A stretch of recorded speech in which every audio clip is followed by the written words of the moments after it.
corresponde a seguir revisando sobre lo que son histoparasitosis. Bien, para el día de hoy tenemos en la semana 10 ya la revisión de lo que es la histoparasitosis, ¿no? De lo que es la cisticercosis y la hidatidosis. Ya en cierto modo, en temas atrás hemos hablado sobre algo de cisticercosis, ¿no? Cuando hemos hablado de teniasis, entonces no se nos va a hacer extraño, ¿ya? Y bueno, también vamos a hablar de hidatidosis, que en este caso ambas patologías son histoparasitosis propiamente dichas, ¿no? Bien, vamos a hablar de lo que es la cisticercosis humana, ¿no? La cual también no vamos a evitar hablar de lo que es teniasis, del ciclo biológico y todo lo demás, ¿no? ¿Por qué solamente hablamos de cisticercosis humana? Porque también hay cisticercosis porcina, ¿no? También hay cisticercosis ovina, vacuna, ¿no? Porque en este caso nos estamos refiriendo a la larva de la Taenia solium, ¿no? En este caso para el cerdo, enquistada en el tejido muscular del cerdo, o de la larva de Taenia saginata que se enquista en el tejido muscular del ganado vacuno. Bien, nosotros nos vamos a abocar a lo que es la cisticercosis humana, ¿no? Como su nombre lo dice, lo veníamos hablando, está considerada como una histoparasitosis, ¿no? Que afecta netamente al tejido. ¿Pero qué tipo de tejido? ¿No? A medida que vayamos desarrollando vamos a ver dónde estos estadios larvarios se alojan, ¿no? En qué tipo de tejido, ¿ya? Entonces la cisticercosis no viene a ser causada por lo que es el estadio larvario de Taenia solium.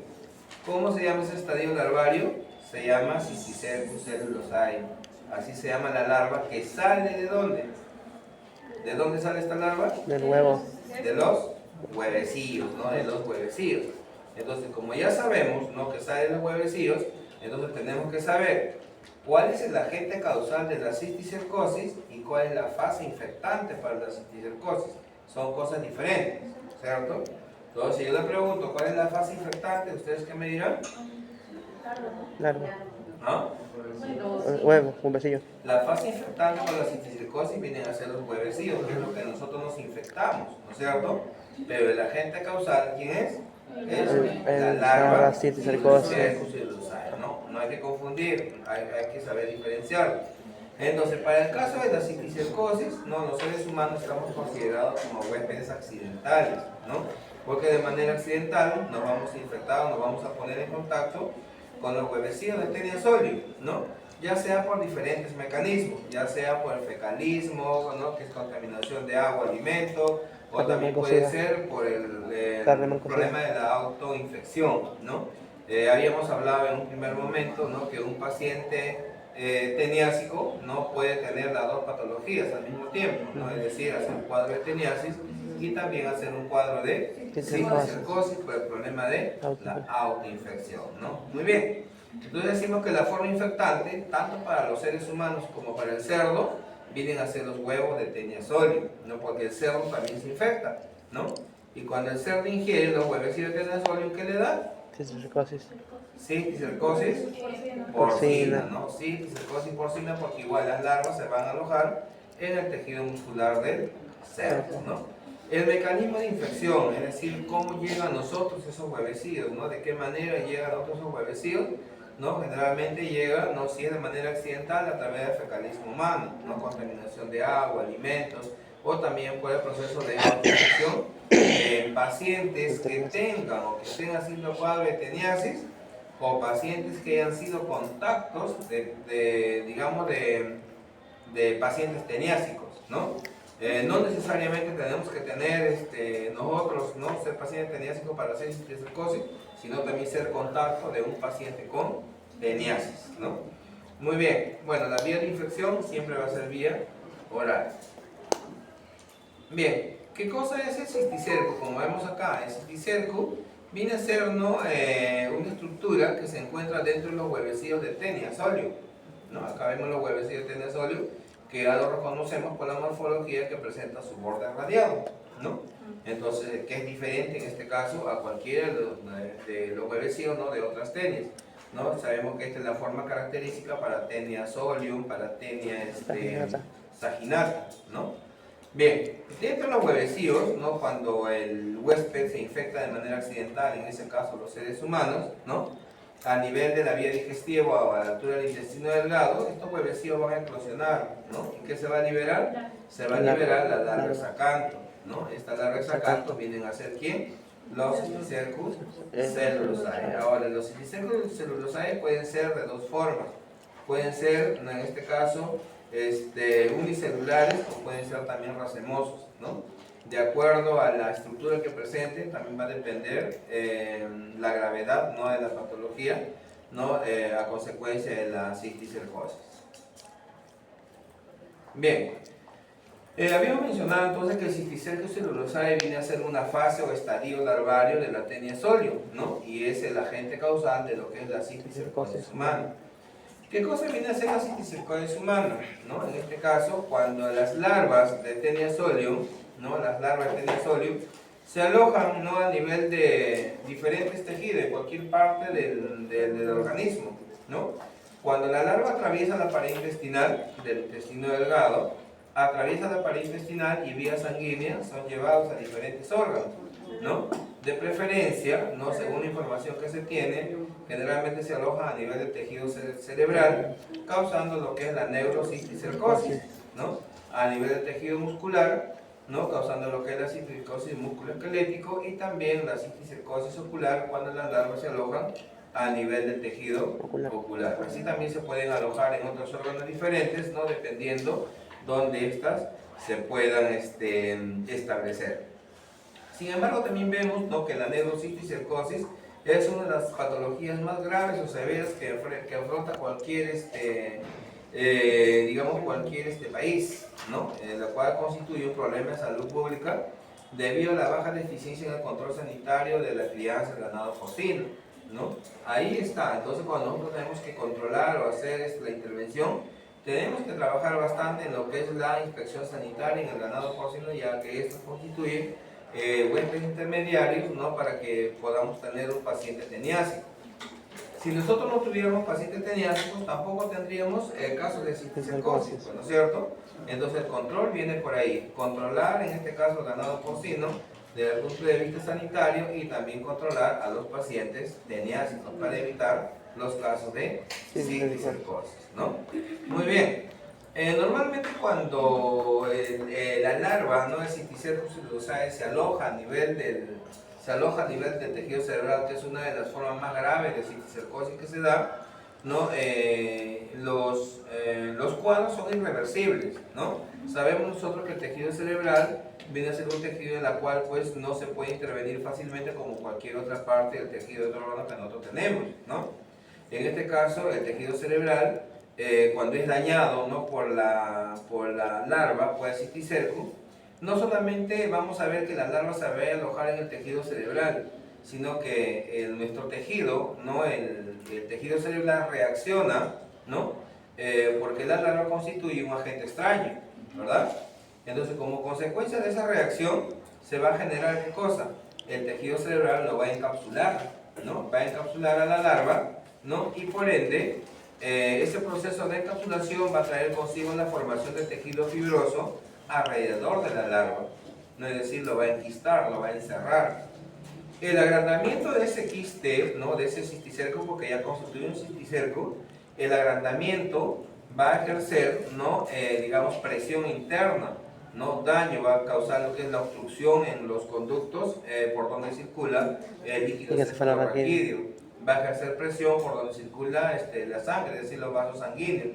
Entonces vamos a tener un paciente con cuadros propios, ¿no?, neurológicos, ¿no?, con epilepsia, demencia senil, de cuadros de demencia, etcétera. Una serie de síntomas o clínicas que se pueden presentar dependiendo de la zona afectada.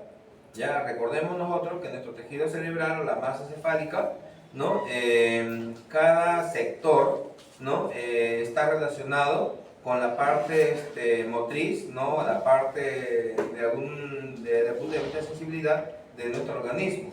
Entonces, donde ésta se aloje, también esa parte va a ser afectada. Hay algunos que son afectados desde el punto de vista motor, ¿no? Hay otros de la parte sensorial, etc. Una serie de afecciones que puede presentar un paciente con neurocisticercosis, ¿no? Pero sin embargo la clínica, como es la cefalea, dolor intenso, convulsiones, náuseas y todo lo demás, es clásico para los pacientes con neurocisticercosis. Cuando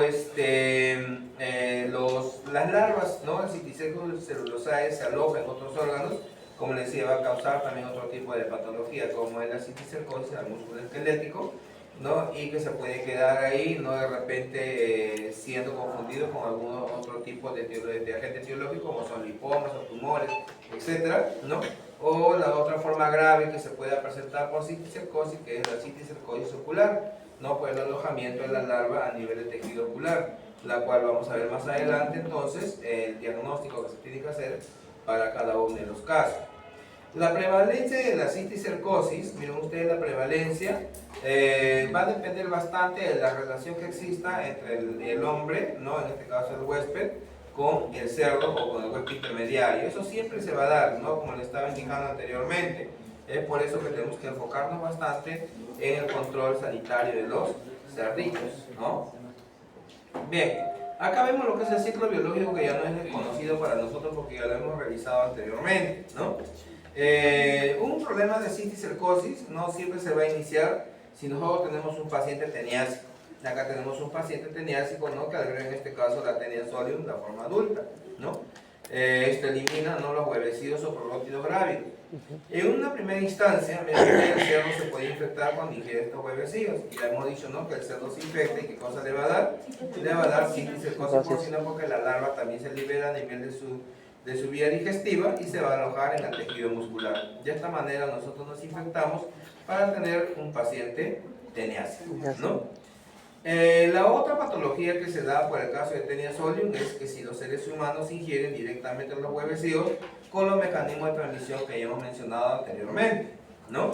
La vía de infección siempre va a ser oral. Una vez que llega al intestino delgado, esta atraviesa la pared intestinal y según la información que se tiene en la bibliografía nos habla de que hay un mayor porcentaje de que las larvas tienden a alojarse, ¿no? A nivel de tejido cerebral, a nivel de tejido ocular o a nivel del músculo esquelético, ¿no? Son los que mayor porcentaje de establecimiento que tenga, ¿no? esta larva. Bien, el ciclo de vida no es lo que le estaba comentando anteriormente, ¿no? Inicia desde que nosotros ingerimos los huevecillos a través del fecalismo, ya sabemos qué cosa es el fecalismo, ¿no? Y se da de manera accidental. Hemos hablado que esto llega a la vía digestiva, al tubo digestivo, se libera el embrión hexacanto, atraviesa lo que es la pared intestinal y vía sanguíneo, capilares linfáticos van a llegar a los diferentes órganos, ¿no? Como son el tejido subcutáneo, músculo esquelético, cardíaco, cerebro, ¿no? Y ojos, ¿ya? Se dice que la larva, una vez que llega, ¿no? A los diferentes órganos, se dice que se va a convertir en cisticerco aproximadamente en un lapso de 10 semanas, ¿no? ¿Qué cosa quiere decir eso? Durante ese periodo de tiempo, el tejido adyacente, subyacente a la larva va reaccionando, ¿no? Va reaccionando y como consecuencia de esa reacción se va formando un tejido fibroso alrededor de la larva y la cual va a constituir, pues, lo que es el cisticerco, ¿no? Vamos a ver una masa, ¿no? Al examen o al diagnóstico por imágenes vamos a poder observar una masa, ¿no? En la cual nos puede dar indicio de que pueda tratarse de un cisticerco. Pero recordemos que un examen o un diagnóstico por imágenes a nivel del tejido cerebral no siempre nos va a indicar que se trate de una cisticercosis, ¿no? ¿Por qué? Porque solamente vemos nosotros una mancha de color oscura, ¿no? Que también puede ser por otra etiología, no necesariamente cisticercosis. Para ello tenemos que valer de otros métodos de diagnóstico, ¿no? Ya sean por los métodos indirectos, ¿no? Es decir, en la búsqueda de anticuerpos anti-Taenia solium. Bien, como les comentaba anteriormente, ¿no? Las formas de cisticerco que se pueden presentar, tenemos la forma racemosa y la forma celulosa, que es la forma común en la que generalmente se presenta el estado larvario. ¿No? ¿Por qué? Porque la forma racemosa es una de las formas más graves que puede causar los problemas de cisticercosis y es una vesícula multilobulada, ¿no? Entonces, en este caso, la literatura nos indica, ¿no? Que viene o presenta, en este caso, una de las formas más graves de cisticercosis. Vamos a ver algunos aspectos de la cisticercosis, ¿no? Pero según la localización que estos tienden a alojarse a nivel del tejido cerebral, ¿no?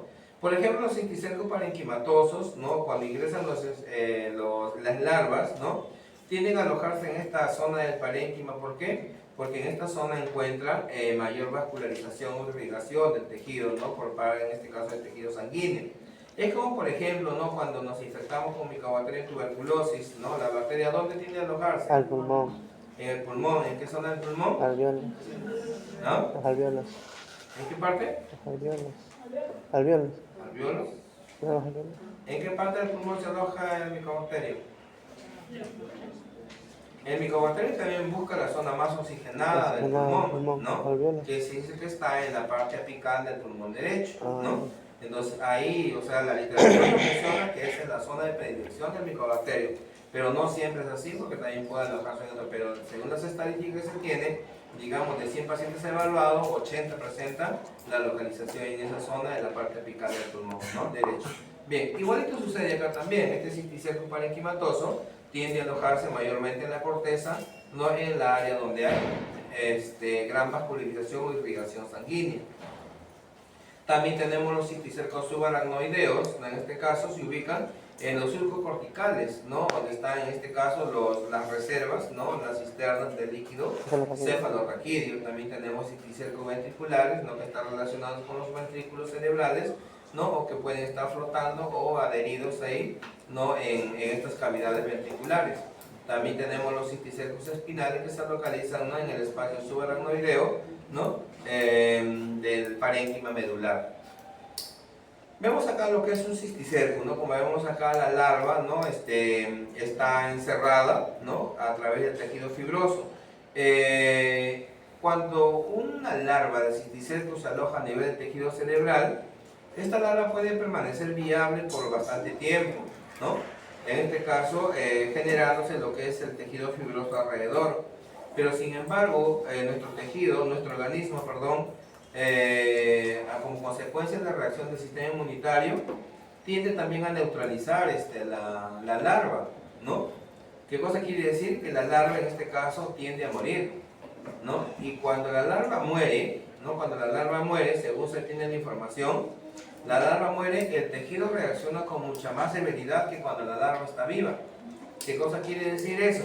Que el tejido fibroso se agranda, ¿no? Porque la larva se calcifica, se agranda, y eso ¿qué va a conllevar a que se agrande este quiste? Este cisticerco va a hacer que se ejerza mayor presión intracraneal, ¿no? Que se obstruya los conductos, etcétera, etcétera, una serie de secuelas, donde en este caso la severidad de la enfermedad o la patología va a ser mucho más grave, ¿no? Que cuando la larva se mantiene en estado viable. Bien, según la patología, ¿no? Según la patología, si nosotros hacemos el diagnóstico por imágenes, ¿no? Por observación, siempre vamos a decir que estos cisticercos van a ser como pequeños tumores, ¿no? Porque el observar o palpar a nivel de tejido muscular no nos indica que pueda tratarse de un cisticerco. Como vemos acá, ¿no? Estos cisticercos pueden causar lo que es daño mecánico o daño directo, ejerciendo presión intracraneal, la obstrucción de las cavidades ventriculares del cerebro, ¿no? Obstruyendo el paso del líquido cefalorraquídeo o también impidiendo la circulación a través de los vasos sanguíneos. Pueden haber manifestaciones toxiológicas con un incremento de eosinófilos, ¿no? En un examen de hemograma. Vemos acá en cuanto a las localizaciones más frecuentes, ¿no? Que encontramos, ¿no? Que no es digamos mayor porcentaje, vamos a encontrar en el tejido celular subcutáneo, así como también en la musculatura esquelética, ¿no? Son los que vamos a encontrar mayormente la presencia de los cisticercos, pero sin embargo, ¿no? También nos habla de lo que son las localizaciones más graves o severas por parte del cisticerco, no es cuando se da a nivel del sistema nervioso central o a nivel del tejido ocular. Como vemos acá, nosotros tenemos el tejido cerebral, ¿no? A través del diagnóstico por imágenes, que puede ser una TC o una RM, entonces simplemente vamos a observar esas pequeñas manchas de color oscura, ¿no? ¿Será suficiente o relevante para decir que se trate de una cisticercosis? No es suficiente, ¿no? ¿Qué cosa necesitamos? Prueba indirecta. A poder aplicar exámenes indirectos, ¿no? Para la búsqueda de anticuerpos. También, ¿qué más? ¿De qué nos tenemos que valer? Si mi paciente de repente ha sido teniásico, Teniásico, su historial, ¿no? o ha tenido O de repente se ha sido contacto de otro paciente con cuadro de teniasis, etc. Entonces estamos hablando de los antecedentes epidemiológicos del paciente, que es de bastante relevancia para cualquier caso de parasitosis que ya hemos hablado también anteriormente, ¿no? Otras localizaciones, ¿no?, de los cisticercos se pueden alojar también en otros órganos, como vemos acá, en este caso la larva cuando se aloja a nivel tejido ocular requiere otro tipo de examen, ¿no? A ver, los que usan anteojos, ¿qué tipo de examen se han hecho para un examen completo que se hayan hecho antes de utilizar anteojos? Cuando han ido al oftalmólogo, no al optómetra, sino al oftalmólogo. ¿Qué examen se han hecho? ¿Ah? Verde lejos. ¿Ver el cuadrito? Ajá. ¿Ver la línea? Primero nos echaban unas gotitas Ya. por unas horas. Era como que nos echaban unas gotas a las 10, luego a las 11, a las 12 y luego hacíamos el examen colocar la varilla y ver la casita. Ver las letritas. La burbuja, creo que Ajá. Ya, pero eso lo hace el optómetra y eso no lo hace el oftalmólogo, ¿no? Muchas veces tendemos nosotros a tener por hábito, ¿no?, de ir a medirnos la vista solamente.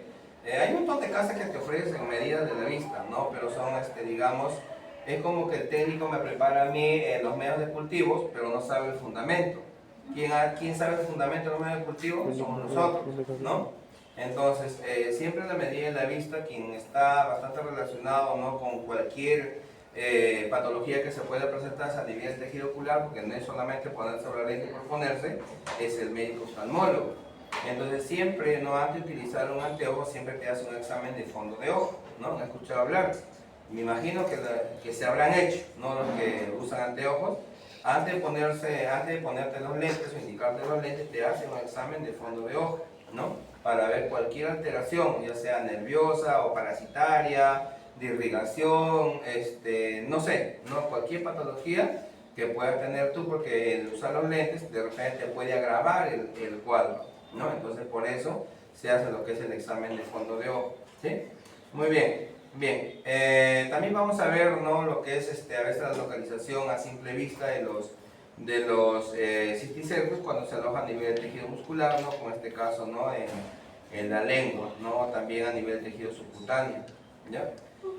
Bien, la patogenia ya habíamos hablado, ¿no?, que cuando ingresa en la larva, ¿no?, que se aloja a nivel del tejido, no va a haber cambios inflamatorios, que ya hemos hablado, que esta reacción va a generar a la formación de tejido fibroso, ¿no?, subyacente o adolescente alrededor de la larva, ¿no? En este caso va a haber una respuesta inmunológica por parte del huésped, que ya les había comentado, ¿no?, que muchas veces puede conllevar a la destrucción de la larva, es decir, a que ésta pueda morir, y esto se puede calcificar, ¿no? Pero sin embargo, como les decía, cuando tiende a suceder ello, ¿no?, el organismo no reacciona con mucha más severidad, ¿no?, agrandando lo que es la parte fibrosa del quiste, ¿no?, y agravando también la situación del paciente.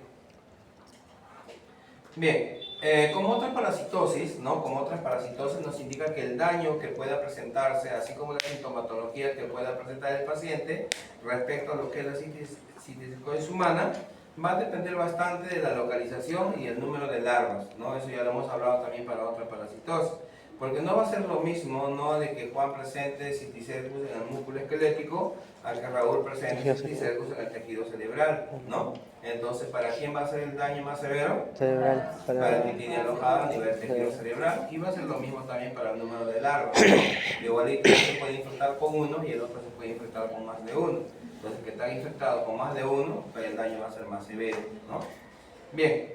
Las formas que se puede presentar, ¿no?, la neurocisticercosis y el compromiso ocular viene a ser la forma más grave, ¿no?, e incluso la del peor pronóstico, porque el extraer, el extirpar la larva del tejido ocular conlleva pues un proceso de cirugía, y ustedes saben que un proceso de cirugía nunca vamos a tener un paciente recuperado en 100%, no siempre vamos a tener, ¿no?, algunas secuelas que pueda quedar, y todavía con mucha más razón cuando está alojado a nivel tejido cerebral. A veces tienden a intervenir de manera quirúrgica, pero también dependiendo de la localización del cisticerco, ¿no? Porque a veces hay zonas inaccesibles donde se prefiere dejarlo y bueno, que el paciente no se quede como está. Además, como es una zona ya dañada o afectada, vamos a tener un paciente con secuelas, ¿no? Un paciente con epilepsia, un paciente con convulsiones, un paciente con cuadro de demencia y todo lo demás, ¿no? Entonces, dependiendo de la zona que haya sido afectada, ¿no? Por el cisticerco. Bien, existen factores, ¿no? Que intervienen en lo que es en esto de la localización de la cisticercosis, ¿no? Por ejemplo, el ojo dice que puede dañar la retina, causar ceguera en el paciente. A nivel del cerebro puede causar un cuadro de trombosis, ¿no? La cual se va a manifestar en el paciente con el examen a través del diagnóstico en el hemograma, un incremento de eosinófilos, lo cual nos da un indicio, ¿no? De que para cualquier cuadro de parasitosis siempre vamos a encontrar esto, ¿no? Porque hay muchos pacientes que reaccionan frente al agente extraño como son los parásitos y vamos a encontrar lo que es una eosinofilia marcada. Va a haber un problema de obstrucción del líquido cefalorraquídeo, y si hay obstrucción del líquido cefalorraquídeo, ¿qué va a suceder con el paciente? Va a haber incremento de la masa cefálica y agrandamiento de la caja cefálica, y vamos a tener un paciente con hidrocefalia, ¿no? O hidrocefalia por acumulación del líquido, y también, ¿no? Con agrandamiento de la caja cefálica, como les decía. Va a haber un cuadro de hipertensión intracraneal. ¿Por qué? Porque a medida que va creciendo el cisticerco, también ejerce mayor presión tanto a la pared interna de la caja craneana como al tejido cerebral. Un cuadro de hidrocefalia, vamos a encontrar atrofia en las circunvoluciones cerebrales, ¿no? Va a haber afección de la zona motora, la zona prerolándica, que ustedes por anatomía ya saben dónde queda, y la afección a esta zona motora, a la zona prerolándica, va a traer consigo unos síntomas epilépticos, ¿no? Que controlan en este caso, ¿no? El sistema motor del organismo.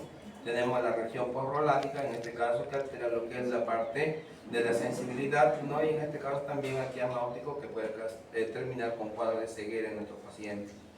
Vemos acá las zonas más relevantes de la localización del cisticerco. A nivel cerebral, ¿no? Que puede estar en cualquier zona, en la zona parenquimatosa o en la zona interna, ¿no? Que dependiendo de dónde esto se localice, también el paciente va a manifestar la clínica, ¿no? Característica propia de la zona del área cerebral afectado. Acá tenemos la larva localizada, ¿no? A nivel del tejido ocular y a nivel del tejido musculoesquelético, ¿no? La sintomatología de la clínica del paciente con neurocisticercosis, ¿no? Siempre va a ser un cuadro de cefalea intensa, localizada o focalizada, ¿no? Vértigos, náuseas, vómitos y convulsiones, pérdida del conocimiento, pérdida de la noción del tiempo, etc. Bien, generalmente la afección por la cisticercosis dice que en 50% de los casos es único, ¿no? Pero sin embargo, no, cuando hay más de uno, la situación se presenta de mayor gravedad para el paciente, ¿no? Como les mencionaba al inicio de la clase, la forma racemosa que se puede presentar, o sea, el tipo de larva racemoso, es la que conlleva situaciones más graves de cisticercosis, ¿no? Porque puede comprometer incluso a los nervios craneales, ¿ya? El estado vital del cisticerco dice que después del inicio, ¿no? Se da lo que es la respuesta inflamatoria, y esto va disminuyendo, ¿no? Pero sin embargo, cuando el parásito, la larva, muere, que puede suceder en un lapso de 4 a 5 años, ¿no?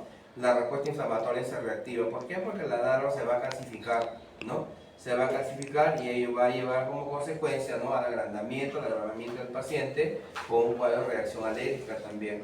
Va a haber aumento de las lesiones locales, ¿no? Va a haber alteraciones mentales, pérdida de memoria, alucinaciones, pérdida de la noción del tiempo. Entonces vamos a tener un paciente afectado a nivel de tejido cerebral en diferentes presentaciones o formas, ¿no? Tanto como la que ustedes están viendo, así como también a la parte motora, porque ¿no? He visto pacientes con cuadros epilépticos de manera permanente y constante por la afección de cisticercosis. Bien, según la epidemiología, vamos a ver que en este caso los seres humanos constituyen un hospedero intermediario para esta patología, ¿no? Para lo que es la cisticercosis, ¿no? Y donde también habíamos dicho que los seres humanos son huéspedes accidentales, porque los infectamos de manera accidental, ¿no? Consumiendo lo que son alimentos contaminados. Se dice que la mayor incidencia o prevalencia de pacientes con cisticercosis, casi todos provienen de zonas rurales. ¿Por qué será? ¿Por qué será que provienen de zonas rurales? Bueno, no. ¿Con los animales? ¿Mm? Con los animales. Claro, en la zona rural generalmente, en la parte de la serranía, por ejemplo, no hay un buen control sanitario del ganado porcino, ¿no? Entonces crían, ¿no? Lo crían suelto, libre, sin control sanitario, así lo sacrifican, lo consumen, venden la carne, etc. Entonces vamos a tener pacientes, ¿no? Con mayor casuística, ¿no? Primero de repente con cuadro de teniasis. Si tenemos pacientes teniásicos en esa zona, entonces de por sí vamos a tener la alta probabilidad de encontrar pacientes con cisticercosis, ¿no? Muy bien, ¿qué más tenemos que tomar en cuenta en la epidemiología? Los antecedentes tenidos que haya tenido mi paciente o los contactos que hayan estado con él y que también hayan tenido antecedentes de teniasis, ¿no? Dice que es frecuente entre 20 y 50 años las personas, no las personas que puedan terminar con alteraciones mentales. Bien, la cisticercosis es un problema que se presenta a nivel de todo el mundo, ¿no? En América Latina, en África, en Asia, ¿no? Y acá en América Latina encontramos al Perú también. No nos escapamos de los casos de prevalencia o incidencia de cisticercosis, ¿no? Vamos a ver que es una de las patologías importantes, como les había mencionado al inicio, la cual está considerado como un problema de salud pública, ¿no? Se dice que es frecuente en la serranía, ¿no? En la sierra, en la costa norte y en la selva. ¿No? ¿Por qué? Porque en este caso hay bastante deficiencia todavía en la crianza de ganado porcino. Normalmente, ¿no? El ganado porcino debería ser vacunado, desparasitado, etcétera, cada cierto tiempo. Pero sin embargo, ¿no? En esta zona, por de repente por ser alejados, no tienen acceso, ¿no? Al control veterinario y vamos a encontrar pues ganado, ¿no?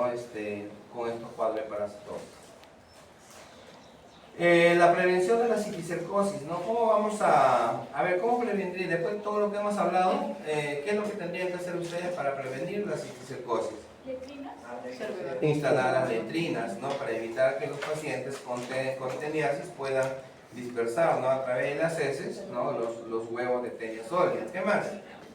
Con los animales, tener bien a los animales, con cuidado de los animales. A los animales, ¿no? También el control sanitario de los animales, ¿no? ¿Qué más? Higiene. Buena cocción de los alimentos, de la carne. Cocción de los alimentos, ¿no? También el lavado de manos, ¿no? El lavado de verduras, alimentos, todo lo demás, ¿no? Muy bien. Bien. El tema de la cocción de los alimentos y todo eso no es un factor que constituye tanto para la cisticercosis, sino es un factor que constituye para Teniasis, ¿no? Hay que saber diferenciar, ¿ya? Muy bien. También nos hablan del tratamiento de las aguas residuales, sobre todo en aquellos lugares donde tratan el agua, no en las lagunas de oxidación, por ejemplo, ¿no? En la laguna de oxidación, bueno, son sistemas de tratamiento de agua residual, en la cual las aguas son utilizadas ¿para qué? Son utilizadas para el regadío, ¿no? De las siembras, ¿no? Entonces, si no hay un buen tratamiento, entonces estas aguas salen nuevamente contaminadas, no solamente con parásitos, sino con un montón de microorganismos, ¿no? Y con eso se riegan pues las verduras, ¿no? Los vegetales de tallo corto que nosotros a veces consumimos en el mercado, ¿no? Y de esa manera, si no tenemos una buena higiene o lavado de verduras, vamos a terminar infectados o parasitados, ¿no? Muy bien. Bien, también hay que tomar en cuenta lo que es la inspección adecuada de la carne de cerdo, como les decía, ¿no? Y es necesario localizar al paciente teniásico que haya sido en contacto, ¿no? Con el paciente teniásico, ¿no? Y ver e indicar el tratamiento adecuado, ¿no? El control, en este caso de la cisticercosis, más que todo se basa en el control del paciente con teniasis. Bien, acá vemos algunas imágenes, ¿no? Algunas que están relacionadas con la prevención de la teniasis y algunas que están relacionadas con la prevención de la cisticercosis, ¿no? Tenemos que saber diferenciar cuál de ellos corresponde para prevenir la teniasis y cuál de ellos corresponde para prevenir la cisticercosis. Bien, el diagnóstico generalmente hay que ver primero el antecedente epidemiológico del paciente, ¿no? Uno de ellos es su procedencia, ¿no? También tenemos que ver que haya sido o es, ¿no? Portador, en este caso, ¿no? El paciente teniásico o que tenga teniasóleo, ¿no? La ubicación del tejido subcutáneo, en este caso se puede palpar, ¿no? Pero no nos asegura, no podemos aseverar que se trata de un cisticerco, ¿no? porque puede tratarse también, como dice acá, de un linfoma, ¿no? U otras afecciones, o de un quiste, etcétera, ¿no? Que puede haberse alojado también debajo del tejido subcutáneo. Bien, el examen de fondo de ojo es uno de los exámenes que se realiza para poder realizar el descarte, ¿no? De lo que es la citicercosis ocular, ¿no? La neurociticercosis, ¿no? En este caso el diagnóstico con imágenes como el TAC o el RM son de bastante ayuda para poder diagnosticar, pero sin embargo no es confirmatoria para decir que se trate de citicercosis. Las pruebas serológicas nos ayudan bastante a realizar un diagnóstico definitivo, porque vamos a buscar en este caso anticuerpos anti-teniasólidos, ¿no? Que son específicos. Para el diagnóstico de la neurociticercosis tenemos que tomar en cuenta varios criterios, y uno de ellos es el criterio absoluto, ¿no? El criterio absoluto, donde en este caso se hace la demostración del parásito mediante la biopsia o lesión del tejido cerebral o espinal, ¿no? Vamos a ver acá lo que es la visualización directa del parásito también por oftalmoscopía, ¿no? A través del examen por diagnóstico del TC o el RM. También tenemos los criterios mayores, ¿no? En este caso vamos a ver lo que son las lesiones altamente sugestivas de neurociticercosis, la cual vamos a utilizar lo que es la prueba de inmunoblot para la detección de anticuerpos de anticiticerco. Tenemos los criterios menores también, las lesiones compatibles con neurociticercosis, mediante las pruebas de ELISA u otras pruebas que nos van a ayudar a detectar lo que son los anticuerpos formados por el huésped o los antígenos que provengan del líquido del Cysticercus, ¿no? A través del líquido cefalorraquídeo. Bien, también tenemos los criterios epidemiológicos que ya hemos hablado anteriormente. Uno es el contacto del paciente infectado, individuos que residan o provengan de áreas endémicas, o de repente de personas que hayan viajado también a zonas endémicas, ¿no? Que de repente ustedes van a hacer su serum por la sierra, ¿no? Y de repente terminan infectados con teniasólido. El tratamiento para la cisticercosis no existe, ¿no? En este caso el tratamiento más que todo está indicado, el praziquantel o la niclosamida está indicado para lo que son los cuadros de teniasis, ¿no? Para los pacientes con cisticercus, si ustedes administran un tratamiento con praziquantel o niclosamida, ¿qué es lo que va a ocasionar en el paciente? Eliminación de la muerte de la larva, ¿no es cierto? Normalmente dice que la larva puede morir entre 3 o 5 años, ¿no? Si usted le administra el tratamiento, lo que va a causar es la muerte prematura de la larva y que el tejido reaccione de manera inmediata, ¿no? Enquistando mucho más a esa larva, y el estado del paciente se va a agravar, es decir, va a ser más severo, ¿no? Porque en este caso hemos dicho que la calcificación de la larva tiende a generar una reacción inmediata, ¿no? Agrandando lo que es el tejido fibroso que circunda a la larva. Entonces vamos a tener un paciente con mayor gravedad, ¿no? Es por ello que a un paciente con neurociticercosis se le va a administrar, en este caso, ¿no? Lo que son corticosteroides, ¿no? Antiepilépticos, ¿no? Tratándose o conociendo la ubicación de la localización de la larva, se puede también hacer un tratamiento quirúrgico, ¿no? Pero sin embargo, si ustedes descartan la posibilidad de que un paciente pueda tener una citicercosis o una neurociticercosis que solamente está alojada el citicerco a nivel del tejido, ¿no? Del músculo esquelético, entonces tal vez le pueden administrar un tratamiento con praziquantel, ¿no? Si en todo caso ustedes descartan la posibilidad, ¿no? A través del TAC o el RM, de que no tiene ni una de las formas, ¿no? Enquistadas a nivel del tejido cerebral, tal vez puedan tratar a un paciente, ¿no? Con praziquantel, siempre y cuando el citicerco esté alojado solamente a nivel del tejido músculo esquelético, ¿no? O debajo del tejido subcutáneo. Si no, no habría forma. Bien, entramos a la última parte, ¿no? En este caso sobre la hidatidosis, ¿no? Que viene a ser también una histoparasitosis, ¿no? ¿Por qué? Porque en este caso la hidatidosis viene a ser una patología causada por el estado larvario de Echinococcus granulosus, ¿no? El Echinococcus granulosus viene a ser una tenia, ¿no? Una tenia pequeña, la misma se le conoce como tenia enana. ¿Por qué? Porque solamente presenta un escoles, como ustedes ven ahí, ¿no? Y presenta un estróbilo, ¿ya? Que está formado por un proglótido inmaduro, uno maduro y un grávido. Es todo lo que tiene, no tiene más, ¿ya? Entonces, dentro del estudio de Echinococcus granulosus vamos a ver que su huésped definitivo van a ser los cánidos, ¿no? En este caso para nosotros van a ser los perros, ¿no? Y los huéspedes intermediarios pueden ser animales herbívoros, ¿no? Y también pueden ser, en este caso, los seres humanos. Normalmente las larvas de Echinococcus granulosus, ¿no? Causante de lo que es la hidatidosis, tienden a alojarse con mayor frecuencia a nivel del tejido hepático, ¿no? Igual, ¿no? Nosotros nos infectamos con la ingesta de manera accidental de los huevecillos de Echinococcus granulosus. Cuando estos huevecillos llegan a la vía digestiva, al intestino delgado, igual se libera la larva, ¿no? Se libera la larva, atraviesa la pared intestinal y generalmente por la cercanía tienden a quedarse a nivel tejido hepático. Pero sin embargo hay otros que también migran hacia el tejido pulmonar, ¿no? Que también hay casos de hidatidosis pulmonar, ¿sí? Muy bien, vemos acá un tejido afectado, ¿no? Por el estado larvario, ¿no? De Echinococcus granulosus. Bien, vemos acá las características morfológicas de Echinococcus, que lo vamos a pasar. Los huevecillos son similares a los de Taenia sp, ¿no? Son similares, idénticos. No, en este caso, para poder diagnosticarlo, tenemos que hacerlo también a través de un examen de método, por método directo, ¿no? Ya sea método directo por concentración, pero en este caso tendríamos que tomar en cuenta ¿qué cosa? Las heces del perro, ¿no? Las heces del perro, porque el perro es el que alberga la forma adulta de este parásito, que lo vamos a ver ahorita en el ciclo biológico, ¿no? Y el quiste diatídico, en este caso, ya cuando la larva no se ha alojado a nivel del tejido hepático, como ustedes ven acá, ¿no? Acá, por ejemplo, tenemos la larva alojada en el tejido hepático. Entonces, de por sí, el tejido hepático comienza también a reaccionar y comienza a generar una envoltura alrededor de la larva, ¿no?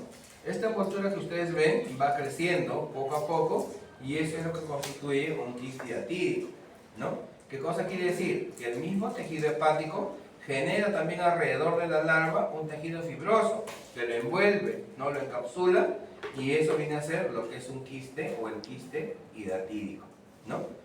Vamos a ver ahora entonces que el quiste hidatídico también tiene sus estructuras propias de esta fase, ¿no? Vemos acá, por ejemplo, un quiste hidatídico, ¿no? Como les decía al inicio, el quiste hidatídico, una vez que el estado larvario se ha alojado, el tejido genera esta parte fibrosa, ¿no? La cual va a estar separada, ¿no? en tres partes.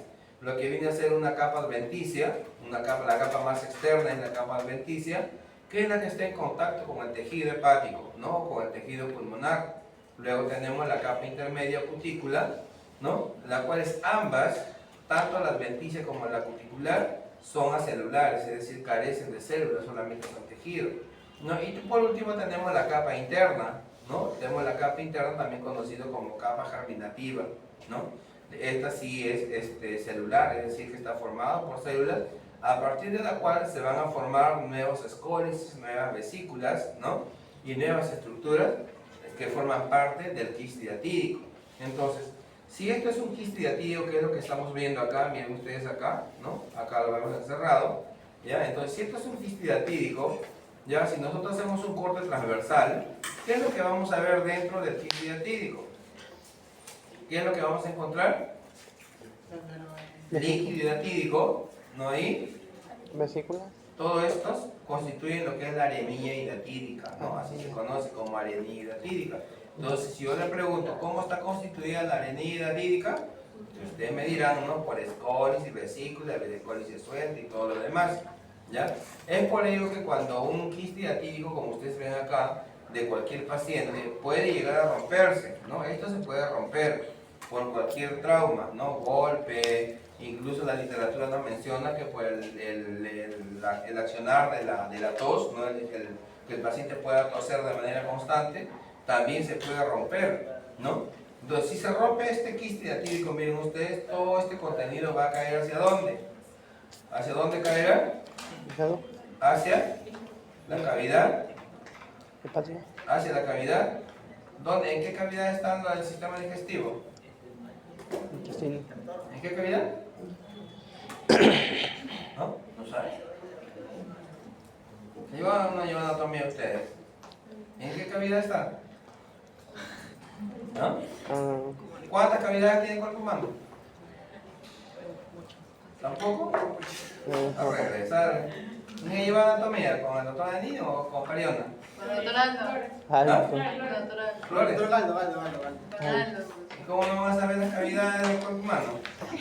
¿No? ¿Qué le puedo decir? Es que arteria no vamos a decir. Sí.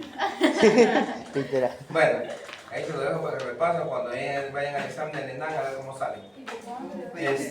Bueno, el contenido del quiste diatídico por estar en el hígado, entonces todo el contenido va a caer a la cavidad peritoneal, ¿no? Ahí es donde se encuentra toda parte del sistema digestivo, ¿no? Y está encerrado eso a través de una membrana separando pues las cavidades, ¿no? Luego tenemos lo que es la cavidad pleural, ¿no? Y bueno, las otras cavidades que se conocen.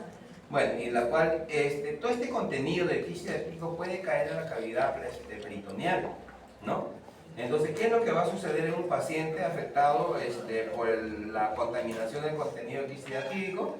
Es que este paciente de inmediato puede reaccionar y hacer un cuadro de shock anafiláctico, ¿no? Es decir, el organismo reacciona de inmediato y el paciente puede morir a consecuencia de un shock anafiláctico. O en todo caso, todas estas estructuras internas se van a alojar en diferentes puntos de la cavidad peritoneal. ¿Y qué cosa van a generar? Van a generar una hidatidosis secundaria, ¿no? Porque estos se van a alojar y nuevamente ahí se van a formar otros quistes hidatídicos, ¿no? Las cuales van a llevar a conformar una hidatidosis secundaria. Bien, vemos acá, dice que la hidátide, ¿no? Que es una vesícula redondeada, puede medir de 8 a 15 centímetros. Normalmente desde que se forma se dice que va creciendo aproximadamente de 1 centímetro por año. ¿Eso qué cosa quiere decir? Que si alguien es infectado, de repente cuando tenía 10 años, 15 años, 20 años, ¿no? Va a demorar hasta que esta vaya creciendo. Normalmente, a medida cuando esto está pequeño, casi no es palpable o no afecta en demasía, ¿no? Al paciente. Pero sin embargo, cuando ya esto ya está grande, ¿no? Ya empieza a ejercer presión a nivel de la cavidad abdominal, porque va creciendo, ¿no? Entonces, ya el paciente mismo se va a palpar y va a ver, ¿no? Que hay algo en el interior que no es normal, ¿no? Y el paciente va a empezar a sentir dolor porque el quiste ya empieza a ejercer presión en la pared interna de la cavidad abdominal. Bien, vemos acá lo que es un corte histológico de un quiste diatídico, ¿no? ¿Cómo se llama la capa más externa? Adventicia, ¿no? Que es la que está en contacto ¿con quién? Con el tejido hepático. En este caso estamos hablando de un tejido hepático, ¿no? Está en contacto con el tejido hepático. Luego tenemos la membrana cuticular intermedia y luego tenemos la membrana prolífera, ¿no? O germinativa, ¿no? Cualquiera de los dos. Y acá tenemos lo que son las vesículas, ¿no? Acá tenemos entonces lo que es el corte histológico de un quiste hidatídico. Bien, les había mencionado, ¿no? Que un hidátide, un quiste hidatídico contiene lo que es el líquido hidatídico y también contiene lo que es la arenilla hidatídica, ¿no? Entonces la arenilla hidatídica habíamos mencionado que está formado, ¿no? Por escolis, gachitos, protescolis, vesículas y todo lo demás. Bien, vemos acá lo que es el ciclo biológico del Echinococcus granulosus, ¿no? Normalmente el perro, que es el huésped definitivo porque alberga la forma adulta, ¿no? Que se aloja a nivel del intestino delgado del perro, llega a su fase de maduración y comienza a eliminar los huevecillos. De estos huevecillos nos podemos infectar nosotros, o también se pueden infectar otros animales, ¿no? Mamíferos, ¿no? Como el ganado ovino, caprino, ¿no? Porcino, etcétera, ¿no? O también el ganado vacuno, ¿no? Que pueden ingerir los huevecillos de manera accidental. Estos huevecillos normalmente, como le indicaba, ¿no? Se liberan las larvas, como vemos acá. Estas larvas atraviesan la pared intestinal y se van a alojar a nivel del tejido hepático, que es el de mayor frecuencia por la cercanía que tiene con el intestino, ¿no? ¿Cómo se infecta el perro? ¿No? El perro normalmente se infecta en aquellos lugares donde sacrifican a estos animales, ¿no? Entonces tienden a eliminar las vísceras del ganado al perro, ¿no? Les dan las vísceras crudas.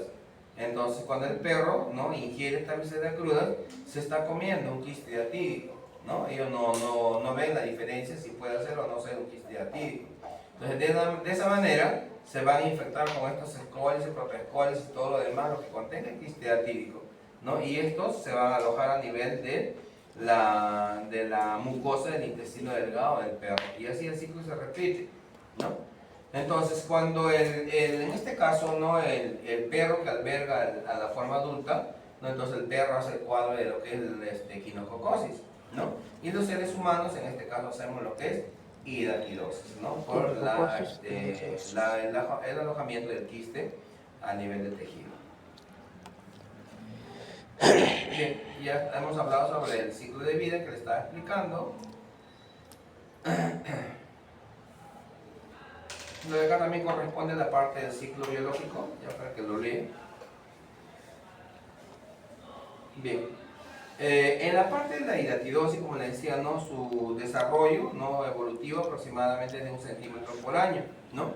Hemos hablado que el perro viene a ser el huésped definitivo que se infecta al ingerir las vísceras, ¿no? En este caso, que contenga lo que es el hígado no afectado con quistes hidatídicos, ¿no? Creo que hay un grupo sus colegas del otro grupo están haciendo un trabajo de parásitos, Sí. ¿no? En animales de un camal, Sí. ¿no? Y han encontrado fasciola, carito, no sé qué otros parásitos han encontrado, ¿ya? Están haciendo un estudio de prevalencia de parásitos en animales que puede repercutir, ¿no? En este caso en la salud también de los seres humanos, ¿ya? Es bonito el trabajo, están encontrando datos. Bien, ¿qué más vemos acá? En cuanto a la patogenia, los síntomas, ¿no? El daño que pueda causarse por el problema de la hidatidosis, en este caso se debe más que todo a la compresión o presión interna que pueda generarse, ¿no? En el interior de la cavidad peritoneal, que en este caso es de manera lenta y progresiva, ¿no? A veces el paciente acude al establecimiento de salud cuando ya el quiste es grande, ¿no? Esto, acá en el Hospital San José, creo que ha habido un caso de hidatidosis hace unos años atrás, de una paciente femenina, ¿no? Que se presentó por problemas, ¿no? Por dolor abdominal, y su diagnóstico fue hidatidosis, ¿no? Ya grande, prominente, ¿ya? Dice que el periodo de incubación suele durar años, ¿no? No tanto el periodo de incubación, sino el periodo de desarrollo y crecimiento del quiste hidatídico puede durar bastante años, o no bastante tiempo. Normalmente, como les decía, ocurre lo que es la hidatidosis hepática, es la que se da con mayor frecuencia por la cercanía, ¿no? En este caso con el intestino, ¿no? Va a causar lo que es dolor abdominal, dolor en el hipocondrio derecho, ¿no? En el epigastrio, tumoración indolora, es decir, se puede palpar, ¿no? Ustedes van a palpar, van a hacer la puntuación a su paciente y van a palpar, hay una tumoración, ¿no? En este caso que tienen ustedes ya que hacerle el diagnóstico, ¿no? Como debe de ser a través de exámenes por imágenes, ecografía, diagnóstico por métodos indirectos y todo lo demás, ¿no? Para dar un diagnóstico definitivo, ¿no? Le explicaba hace un momento sobre el quiste que se puede romper, ¿no? Por eso también al momento de extirpar no hay que tener bastante cuidado, porque al momento de hacer la cirugía también se puede cortar o romper, ¿no? Y en vez de curar al paciente, ¿no? Lo vas a agravar, ¿no? Por eso que hay que hacer un estudio bien completo antes de hacer la extirpación del quiste hidatídico, ¿no? Porque podemos causar en el paciente un shock anafiláctico, en todo caso causar una hidatidosis secundaria, en la cual se habla para ambos casos, son fatales para el paciente, pueden terminar con la muerte del paciente, ¿ya? La hidatidosis pulmonar también se puede dar, ¿no? Normalmente la hidatidosis pulmonar se aloja en los lóbulos inferiores del pulmón derecho, ¿no? Y pasa como asintomático, ¿no? Hasta que estos alcancen su tamaño prominente, ¿no? Y puede ser de repente causar algún tipo de patología en el paciente, como es el cuadro de tos, hemoptisis, dolor pulmonar, ¿no? Lo cual esta clínica sirve para hacer un diagnóstico diferencial con qué otro cuadro clínico.